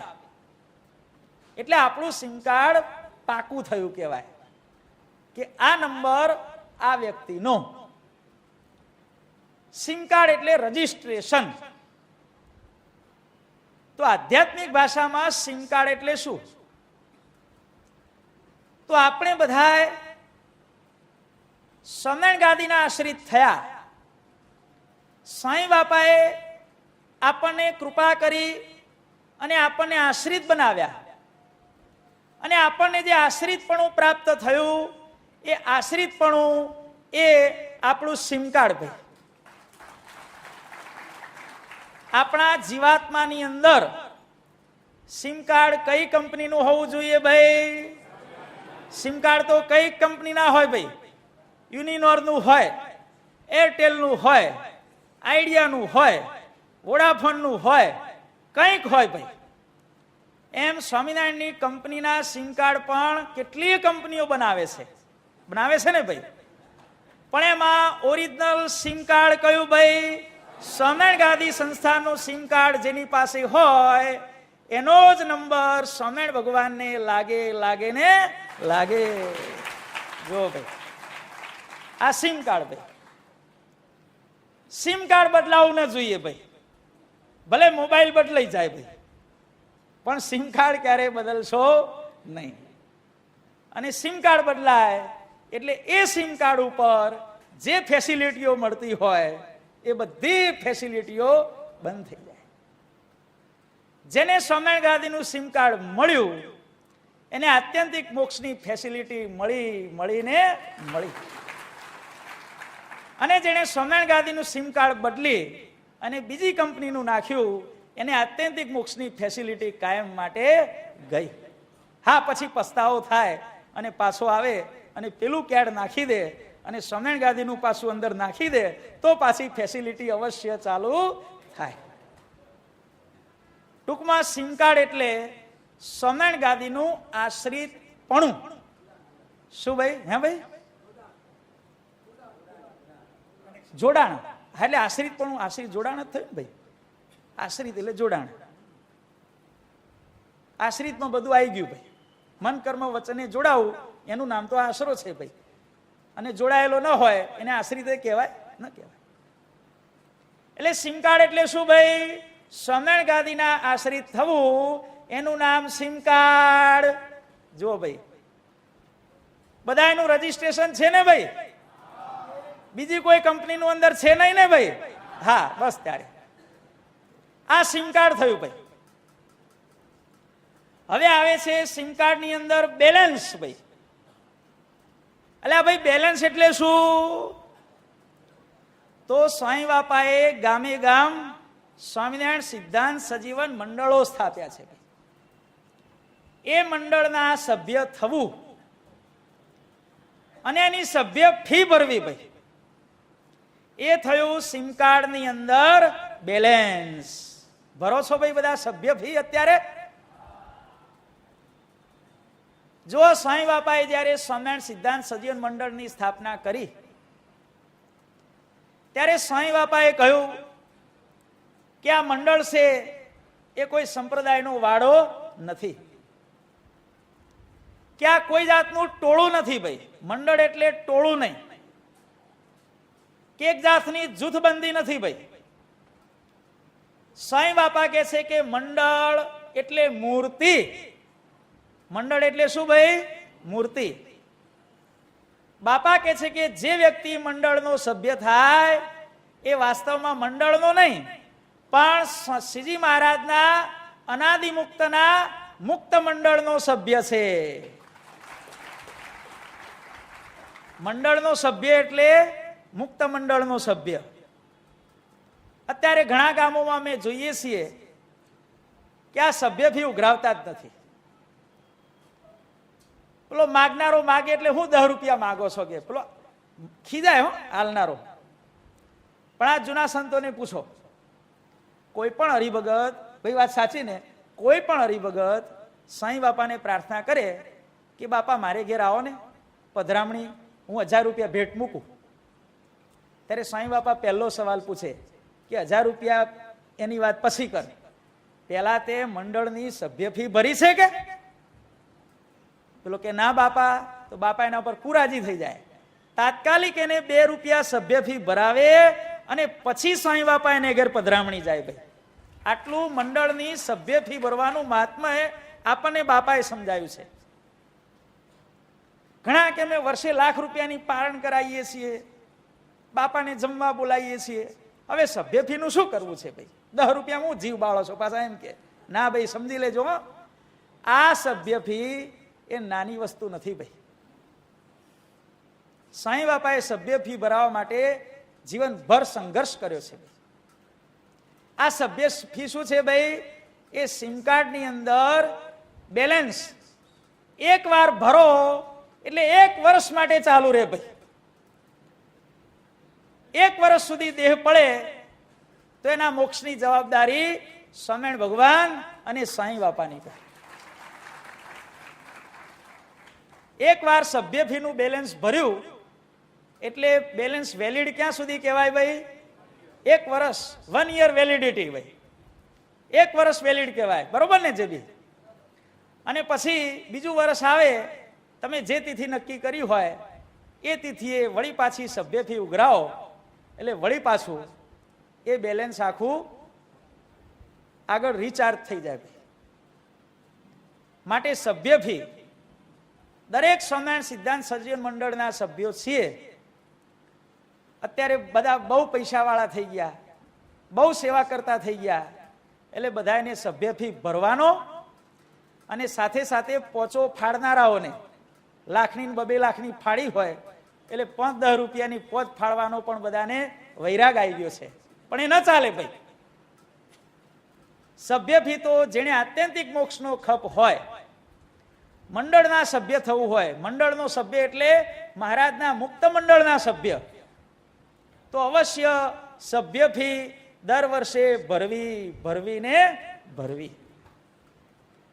મોબાઈલનું જે સિમ કાર્ડ એનું જે બેલેન્સ એટલે સ્વામિનારાયણ સિદ્ધાંત સજીવન મંડળના સભ્યની ફી 18 વર્ષથી ઉપરનો જે પુરુષ હોય એ દરેકે હંમેશા સભ્ય ફી ભરવી. આ બેલેન્સ થયું ભાઈ. સિમ કાર્ડની વ્યાખ્યા થઈ ગઈ, બેલેન્સની વ્યાખ્યા થઈ ગઈ. હવે આપણે ટાવરની વ્યાખ્યા કરીએ ભાઈ. અલા ભાઈ ટાવર એટલે શું? તો કહે છે કે જીવન પ્રાણ સાંઈ બાપાએ જ્યાં જ્યાં મંદિરો સ્થાપી અને સ્વહસ્તે મૂર્તિઓ પધરાવ્યા એ તમામ મંદિરો એ ટાવર તે છે. ટાવર ઊંચું હોય ને ભાઈ, અને મંદિરમાં ધજા પણ ફરકતી હોય. ટાવરમાં રહેવા માટે શું કરવું પડે ભાઈ? રોજ મંદિરે દર્શન કરવા આવવાનો નિયમ હોય, રોજ. બહુ દૂર રહેતા હોય તો અઠવાડિયે, એનાથી દૂર રહેતા હોય તો એકાદશી ને પૂનમે અમાસે, એનાથી દૂર બહુ રહેતા હોય તો પછી સ્વામી બાપાએ આપણા 3 સમયા નક્કી કર્યા: ફાગણ સુદ ત્રીજ, ગુરુ પૂર્ણિમા અને ભાદરવાની અમાસ. આ 3 સમયા આપણે મણિનગર ધામમાં ભરીએ એટલે કાયમ માટે 12 મહિના માટે આપણું ટાવર પકડાય પકડાય ને પકડાય. પછી 5 વર્ષ સુધી ભાઈ મંદિરમાં જ ના દેખાય તો એનું પછી ભગવાન સાથે ટાવર પકડાય નહીં. એટલે ટાવર પકડાવવા માટે રોજ ભગવાન જોડે કનેક્શન રાખવું, જોડાણ રાખવું ભાઈ, એ અતિ આવશ્યક છે. એટલે ટાવર કોનું પકડાય ભાઈ? જેને દર્શનનો નિયમ હોય એનું ટાવર પકડાય. બાકી પછી ભાઈ સત્સંગમાં દેખાતા બંધ થાય, મંદિરમાં આવતા બંધ થાય એટલે સમજી લેવાનું કે આનું ટાવર ગયું. કેટલા ટાવરો છે ભાઈ અત્યારે દેશ પરદેશમાં? કેટલા ટાવરો છે ભાઈ કહો? સેંકડો ટાવરો ઉભા થયા છે. એટલે ટાવરમાં રહેવું એટલે શું? મંદિરમાં દર્શનનો નિયમ. હવે આપણે બેટરીની વ્યાખ્યા જોઈએ ભાઈ. મોબાઈલની અંદર જે બેટરી આવે છે એમાં 5 લીટા આવે છે ભાઈ, બરોબર ને ભાઈ? એટલે આ ભાઈ 5 લીટા એટલે શું? તો આપણે પાડવાના 5 વર્તમાન, 5 વર્તમાન પાડીએ તો આપણી બેટરી ફૂલ ચાર્જ રહે. દારૂ, માટી, ચોરી, અવેરી, વટલવું કે વટલાવવું નહીં, આ 5 વર્તમાન ગ્રસ્ત હરિભક્તો પાડે ત્યારે ગ્રસ્તના મોબાઈલની બેટરી ફૂલ ચાર્જ કહેવાય. અને નિષ્કામ, નિર્લોભ, નિસ્વાદ, નિસ્નેહ અને નિર્માન આ 5 વર્તમાન ત્યાગી પાડે ત્યારે ત્યાગીના મોબાઈલની બેટરી ફૂલ ચાર્જ કહેવાય. 5 વર્તમાન પાડીએ ત્યારે બેટરી ફૂલ ચાર્જ કહેવાય. પણ માની લો કે આપણે દારૂ પીતા થયા, વ્યસને ચડ્યા, તો સમજી લેવું કે 5 લીટામાંથી 1 લીટો ગયો. જય સ્વામિનારાયણ. પછી આપણે માંસ મચ્છી ખાતા થઈ ગયા, ગાળ્યા વગરનું પાણી પીતા થઈ ગયા, જ્યાં ત્યાં જેનું તેનું જેવું તેવું ખાતા થઈ ગયા. એટલે સમજવું કે બેટરીનો બીજો લીટો પણ ગયો. દારૂ, માટી, ચોરી, જેનું ને તેનું આપણે ઘર ભેગું કરવા માંડ્યા, ચોરી કરવા માંડ્યા, કોઈને છેતરવા માંડ્યા, એટલે સમજી લેવાનું કે ત્રીજો લીટો પણ ગયો. પર સ્ત્રી સંગ કરવા માંડ્યા, પર પુરુષ સંગ કરવા માંડ્યા, એટલે સમજવું કે ચોથો લીટો પણ ગયો. ન ખપતું હોય એનું ખાવા માંડ્યા, ન ખપે એને ખવડાવવા માંડ્યા, એટલે સમજવું કે 5મો લીટો પણ ગયો. આપણે આપણી છાતી ઉપર હાથ મૂકીને વિચાર કરવાનો છે કે આ 5 લીટાની જે બેટરી છે એ 5 લીટામાં આપણા કેટલા લીટા સજીવન છે અને કેટલા લીટા ભૂસાયેલા છે. આ આપણે વિચાર કરવાનો છે.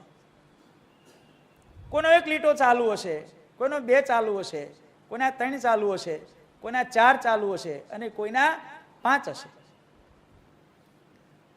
પણ જેમ આપણે મોબાઈલ રાખીએ છીએ એમાં ભરોસાપાત્ર મોબાઈલ કયો કહેવાય કહો? 5 લીટા ચાલુ હોય, ફૂલ ચાર્જ બતાવતી હોય તો એ બેટરી ભરોસાપાત્ર કહેવાય. જે બેટરીનો પહેલો લીટો ગયો પછી બીજો, ત્રીજો, ચોથો, 5મો ક્યારે ખરી પડે એ નક્કી નહીં. એવું જ હોય છે ને મોબાઈલની અંદર. પહેલો ખર્યો એટલે બીજો, ત્રીજો, ચોથો ને 5મો ઝડપથી ખરતા જાય. એટલે સારામાં સારી વસ્તુ એ છે કે 5 લીટાનું ફૂલ ચાર્જિંગ રાખવું. અને ચાર્જિંગ ક્યાં થાય છે ભાઈ? સત્સંગ રૂપી કનેક્શન હોય.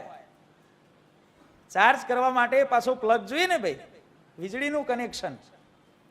સત્સંગ રૂપી કનેક્શન હોય તો આ 5 લીટા ચાલુ રહે. બાકી કનેક્શન જતું રહે અને ફાવે એમ પછી બધું ચાલુ થાય તો લીટા જતા રહે. જેમ મોબાઈલ ચાલુ રાખવા માટે આ 4 વસ્તુ જરૂરી છે, એમ ભગવાન સાથે કનેક્શન રાખવા માટે પણ સૌથી પહેલું શું જરૂરી છે? સ્વામિનારાયણ ગાદીના આશ્રિત થવું. આ થયું સિમ કાર્ડ. ભાઈ બેલેન્સ એટલે સ્વામિનારાયણ સિદ્ધાંત સજીવન મંડળના સભ્ય તરીકેની ફી. ટાવર એટલે રોજ મંદિરે દર્શન કરવા આવવાનો નિયમ. અને બેટરી એટલે 5 વર્તમાન યુક્ત આપણું જીવન. આ 4 વસ્તુ જ્યારે પરિપૂર્ણ થાય ત્યારે આપણે સ્વામિનારાયણ ગાદીના સાચા સહજાનંદી સિંહ કહેવાઈએ. ભાઈ તો આપણે બધાએ જેમ ભગવાન રાજી થાય તેમ અત્યારે જુવાનિયાઓમાં શાસ્ત્રોનું વાંચન ઘણું ઘટી ગયું છે. ભાઈ જ્યાં સુધી શાસ્ત્ર નહીં વંચાય ત્યાં સુધી સત્સંગનું જ્ઞાન કેમ થશે? કહો. પરોક્ષની અંદર વેદ, ઉપનિષદ અને ગીતાનો મહિમા કહેવામાં આવેલો છે. વેદ શું છે? ભગવાનની વાણી. ઉપનિષદ શું છે? ભગવાન કઈ રીતે મળે એની વાતો. ગીતા શું છે? ભગવાનનું જ્ઞાન આપે છે. જેમ પરોક્ષની અંદર વેદ, ઉપનિષદ અને ગીતા કહેવાય છે, તેમ વચનામૃત છે એ આપણા કારણ સત્સંગના વેદ છે. ભાઈ વચનામૃત છે એ કારણ સત્સંગના વેદ છે. ઉપનિષદ, ઉપનિષદ અર્થાત જે આપણને ભગવાનની સમીપમાં બેસાડે, મૂર્તિમાં લઈ જાય. બાપાશ્રીની વાતો છે એ કારણ સત્સંગના ઉપનિષદ છે. ભાઈ બાપાની વાતોમાં શું આવે છે? કહો. બાપા કહે છે કે આ વાતો મૂર્તિમાંથી આવે છે, અને જે વ્યક્તિ આ વાતો સાંભળે છે એ સાંભળનારને મૂર્તિમાં લઈ જાય છે. જે વસ્તુ મૂર્તિમાં લઈ જાય એનું નામ ઉપનિષદ કહેવાય. બાપાશ્રીની વાતો એ કારણ સત્સંગના ઉપનિષદ છે. અને ગીતા 700 શ્લોકોની ગીતા કહેવાય છે. આપણા જીવન પ્રાણ સ્વામી બાપાએ રચેલું જે હરિજ્ઞાન અમૃત કાવ્ય એ આપણા કારણ સત્સંગની ગીતા છે. ભાઈ ગીતા કેટલા શ્લોકોની છે? ભાઈ 700 શ્લોકોની ગીતા કહેવાય છે. ગીતામાં 700 શ્લોકો છે. જ્યારે જીવન પ્રાણ સ્વામી બાપાએ હરિજ્ઞાન કાવ્ય બનાવ્યું એમાં 700 થી ડબલ 1400 કડીઓ છે. ભાઈ ડબલ સાઈઝનું છે. ભાઈ કેટલી કડીઓ છે? ભાઈ લગભગ આશરે 1400 કડીઓ છે. ભાઈ એમાં ટેક ને બધું ગણવાનું. હો ભાઈ જયદેવ મૂર્તિ ઘનશ્યામ એ 11 કડીનું ગણવાનું, 10નું નહીં ગણવાનું, એ 11નું ગણવાનું. એટલે ટેક સાથે બધું ગણીએ તો લગભગ 1370, 80, 90 જેવી કડીઓ થાય છે. 1400 કડીઓ થાય છે. આનું વાંચન આપણે અવશ્ય કરવું ને કરવું જ. જો આપણે આ પ્રમાણે વર્તીશું તો આપણે સાચા સહજાનંદી સિંહ કહેવાઈશું. અને જ્યારે સમય આવશે ત્યારે ભગવાન આપણને જરૂર મૂર્તિમાં લેશે એવા બાપાએ આપણને આશીર્વાદ તે આપ્યા છે. ધણીની દયા તો જુઓ ભાઈ.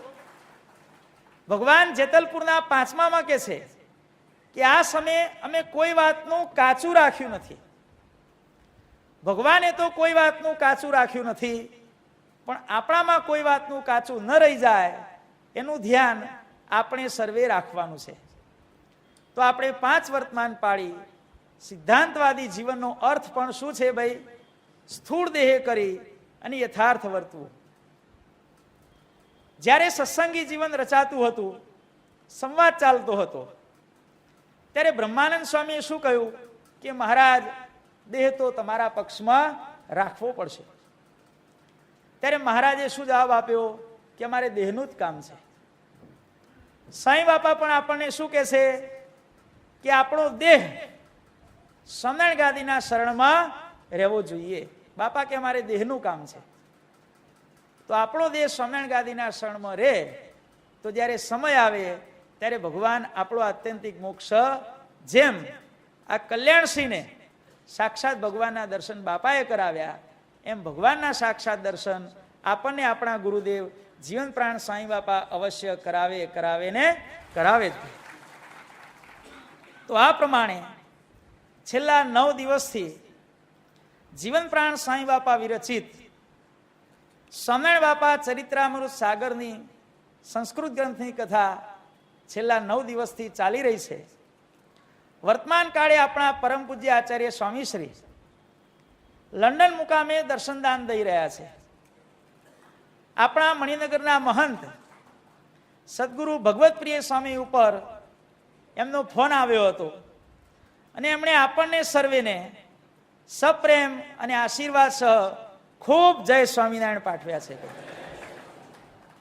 આપણે જોઈએ છીએ કે જ્યારથી જીવન પ્રાણ સ્વામી બાપાએ એમને સ્વામિનારાયણ ગાદીનું સુકાન સોંપ્યું છે, પોતાનો વારસો સોંપ્યો છે, ત્યારથી એમણે પોતાના દેહની પરવા કર્યા સિવાય રોગો કેટલા બધા છે કહો.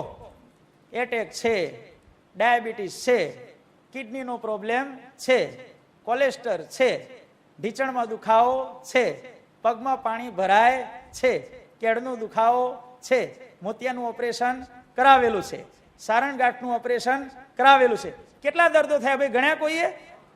હે, આજે થયા તે ભાઈ. આટલું બધું હોવા છતાં પોતે આટલું બધું વિચરણ કરે છે તો ખરેખર એ અતિ ધન્યવાદને પાત્ર છે ભાઈ, ખરેખર. અને એમણે વારસો સંભાળ્યા પછી કેટલાય કામો કર્યા, પણ એમાંના જે 5 કામ એમણે કર્યા છે એ ઇતિહાસની અંદર કાયમ માટે અમર રહેશે ભાઈ. કયા 5 કામ એ આપણે ગણીએ ભાઈ. સૌથી પહેલું તો જીવન પ્રાણ સાંઈ બાપાની યાદમાં એમણે જે સ્મૃતિ મંદિર બનાવ્યું એ કાયમ માટે અચળ રહેશે. પહેલું કાર્ય સ્મૃતિ મંદિર. બીજું કાર્ય ઘનશ્યામ પ્રભુને સોનાના સિંહાસનમાં પધરાવ્યા, એ સિંહાસન પણ કાયમ માટે રહેશે. ત્રીજું કાર્ય ઈસવીસન 2001માં વિશ્વની સૌથી પહેલી ઘટના, અરે સમગ્ર ઇતિહાસની સૌથી પહેલી ઘટના કે સ્વામિનારાયણ ભગવાન બાપાશ્રી અને જીવન પ્રાણ સાંઈ બાપાની સુવર્ણ તુલા કર્યા પછી એમની સિંહાસનમાં મૂર્તિ પ્રતિષ્ઠા કરી હોય તો એવો એ પહેલો પ્રસંગ હતો ભાઈ. આ ત્રીજું કાર્ય. ચોથું કાર્ય ભુજની મહિલા કોલેજ. અને 5મું કાર્ય આવતી સાલ જે લંડનમાં ભવ્ય મંદિરમાં મૂર્તિ પ્રતિષ્ઠા થવાની છે. આ 5 કાર્યો ઇતિહાસમાં એમના કાયમ માટે અમર રહેશે, રહેશે ને રહેશે. તો આપણે જાજુ શું કહીએ, પણ આપણે સાંઈ બાપાને રાજી કરવા માટે એમની આજ્ઞામાં રહી અને આપણે તન મન ધનથી સાંઈ બાપાને ખૂબ ખૂબ રાજી કરીએ એવી દિવ્ય બળ બુદ્ધિની શક્તિ ભગવાન બાપાને સાંઈ બાપા આપણને આપે. અને છેલ્લે ઘનશ્યામ મહારાજ બાપાને સાંઈ બાપાની કૃપાથી આ સેવકને આ સર્વોપરી ધામમાં જે મજરો કરવાનો ચાન્સ મળ્યો તો એ બદલ આ સેવક પણ સ્વામિનારાયણ બાપા સાંઈ બાપાનો ખૂબ ખૂબ ઋણી છે. અને વિશેષ આભાર કે થોડો ઘણો પણ ગર્વ ન આવી જાય એના માટે કરી અને છેલ્લા 4 દિવસ થોડું ઘણું ભગવાને ગળું બેહાડી દીધું એ બદલ પણ ઘનશ્યામ મહારાજનો ખૂબ ખૂબ આભાર ભાઈ. નહીં તો શું હોય ભાઈ, થ્રુ આઉટ ક્લિયર રહે અને કોઈ જાતનું વિઘ્ન ન આવે તો જીવાત્માને ગર્વ આવી જાય. એટલે ભગવાને થોડો ઘણો હાથ બેહાડી દીધો એટલા બદલ પણ આ સેવક અત્યારે ઘનશ્યામ મહારાજ, કારણ કે આવું થાય તો ભગવાન સર્વ કરતા હરતા છે, ભગવાનનું ધાર્યું બધું થાય છે. આ બધું અનુસંધાન ક્યારે રે કહો? હાજો હારો માણસ હોય એને ક્યારે પણ ભગવાનની પડી હોતી નથી, પણ થોડું ઘણું કંઈક આગુ પાછું થાય જુઓ તમે ભાઈ, ત્યારે તરત ઢીલો પડી જાય. એટલે ગર્વ ના આવે એના માટે કરી અને જે કંઈ ભગવાને તકલીફ મૂકી એ બદલ પણ ભગવાનનો આ સેવક અત્યંત આભારી છે. લઘુ ગુરુ કંઈ જાણું નહીં, નહીં પિંગળનું કંઈ જ્ઞાન, કાલાવાલા કરી જસ ગાવા એ જાણવું દાસનું કામ. યથામતી યથાશક્તિ યથાબુદ્ધિ જેવું સમજાયું એ પ્રકારે આપની સમક્ષ મૂકવાનો પ્રયાસ કર્યો છે. ચામડાની જીભ છે, ગમે તેમ વળી જાય. કોઈ પણ આ સભામાં સંતને કે હરિભક્તને કે પેલા વર્ગને કાંઈ પણ એવું કહેવાઈ ગયું હોય, ઈરાદો નહોતો ભાઈ હો, કારણ કે અમારા કથાકારો માટે સ્વામિનારાયણ ભગવાને પ્રોટોકોલ બનાવ્યો છે કે જે કથાકાર આ વ્યાસપીઠનો ઉપયોગ, કઈ ભાઈ આ વ્યાસપીઠનો ઉપયોગ કોઈ પણ વ્યક્તિ ઉપર વેર વાળવા માટે કે કોઈનો દાટ વાળવા માટે કે કોઈને ટોન્ટ મારવા માટે આ વ્યાસપીઠનો ઉપયોગ કરે, એના ઉપર ક્યારે પણ ભગવાનની કૃપા ઉતરતી નથી. નીચે જે ચાલતું હોય તે, પણ અહીંયા બેઠા એટલે 3 ગુણથી પર થઈ અને કથા કરવી એવો સ્વામિનારાયણ ભગવાનનો અમને કથાકારોને સ્પષ્ટ આદેશ છે. તેમ છતાં પણ કોઈને પણ કંઈ જાણે અજાણે કહેવાઈ ગયું હોય, કદાચ એવી બંધ બેહતી પાઘડી કદાચ કોઈના માથે આવી ગઈ હોય તો પાછી મોકલાઈ દેજો.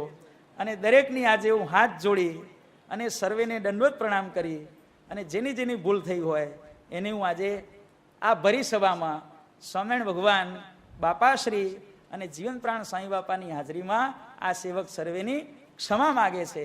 અને છેલ્લે 9 દિવસ સુધી ભગવાનના ખોળામાં બેસી, કારણ કે ભગવાન બિલકુલ પાછળ હતા ભાઈ, ભગવાનના ખોળામાં બેસી અને ભગવાનના ગુણ ગાવાનો જે કંઈ અવસર મળ્યો એ બદલ આ સેવક ભગવાનનો આજીવન પર્યંત, કારણ કે જન્મો જન્મ તો કહેવાય નહીં, આપણો છેલ્લો જન્મ છે એટલે જન્મો જન્મના ઋણી એવું તો નહીં કહીએ, પણ ભગવાન મળ્યા છેલ્લો જન્મ છે એટલે આજીવન પર્યંત આ સેવક ઘનશ્યામ મહારાજનો હંમેશા ઋણી રહેશે, રહેશે ને રહેશે જ. તો આ પ્રમાણે 9 દિવસની કથા થઈ. પહેલા દિવસે સ્વામિનારાયણ ભગવાને લાડુબા અને જીવબાને પોતે શ્રી કૃષ્ણ ભગવાનથી પણ શ્રેષ્ઠ છે અને એમના સંબંધમાં આવેલા પણ પરોક્ષના અવતારોથી શ્રેષ્ઠ છે એ ઉપર બધી ભગવાને વાત કરેલી.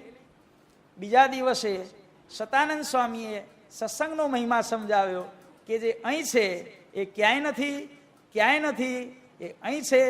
તે ઉપર સ્વામિનારાયણ સંપ્રદાય ઊભો કરવામાં સ્વામિનારાયણ ભગવાનને કેટલી બધી તકલીફ પડી, શું શું એમને કષ્ટો ઉઠાવ્યા, એ બધી આપણે બીજા દિવસે વાત થયેલી.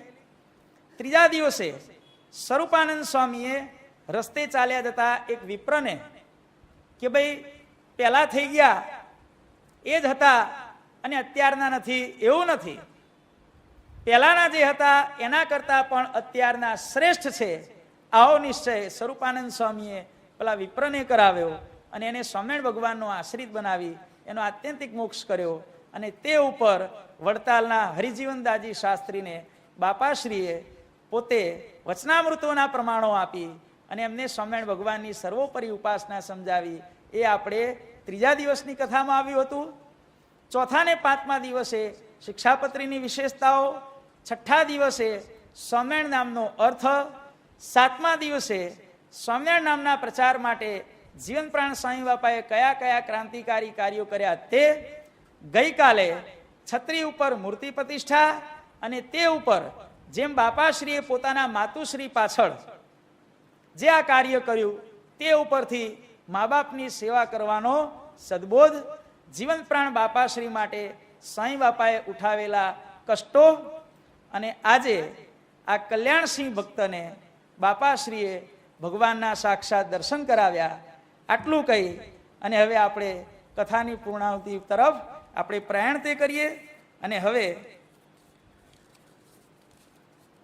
ઇતિ હરિવર દર્શનમ સમાધા વપી કઠિનમ ભવતી હ મુક્તનાથ અતિ સરલમ કારયન મુને તત પુરુ કૃપયા નિજ સેવકાય બાપા. ઇતિ શ્રી સ્વામિનારાયણ ગાદીયાદ્યાચાર્ય પ્રવર સનાતન ધર્મ સમ્રાટ ધર્મ ધુરંધર અષ્ટોત્તર સહસ્રોપમ જીવન પ્રાણ શ્રી મુક્ત જીવન સ્વામી બાપા વિરચિતે શ્રી સ્વામિનારાયણ બાપા ચરિત્રામૃત સાગરે શ્રી કારણ સત્સંગ શાસ્ત્રે અષ્ટમ પ્રવાહે કલ્યાણ સિંહસ્ય શ્રી હરિ સાક્ષાત્કાર નામ વિંશતિ તમસ્તરંગ બોલો અક્ષરધામ ના દેવતે સ્વામિનારાયણ